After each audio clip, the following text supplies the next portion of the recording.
तुमचे सासरे जे आहेत, चाकूरकर साहेब, त्यांच्याशी तुमचं नातं कसं आहे? तुमच्या घरी जेव्हा सगळेजण जेवायला बसलेले असतात किंवा फॅमिली टाइम तुम्ही स्पेंड करतात त्यावेळी काय गप्पा होतात त्यांच्याबरोबर? जवळपास 550 खासदार असतात पार्लमेंटमध्ये. त्या सगळ्यांना शांत ठेवणं वगैरे एक स्पीकर करतात. तर स्पीकर म्हणून त्यांनी हे सगळं केलेलं आहे पार्लमेंटमध्ये. मग घरात पण ते तुम्हाला असं शांत वगैरे ठेवतात का?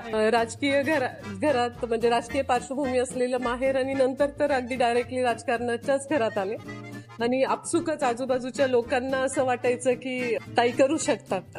लातूरमध्ये तुम्ही फिरता का नाही असं रॅन्डमली? पण लातूरमध्ये स्ट्रीट फूड तुम्हाला काय आवडतं? चित्रपट कोणता आवडतो तुम्हाला? आपल्या लातूरमध्ये वेळामोश्या खूप चांगल्या प्रकारे बनवली जातात. तर तुम्ही पण जाता का नाही शेतात? कारण शाळेमध्ये असं होतं की शिक्षक वगैरे आले तर आपल्याला विचारतात काय व्हायचंय, आपण सांगतो डॉक्टर व्हायचंय, इंजिनियर व्हायचंय.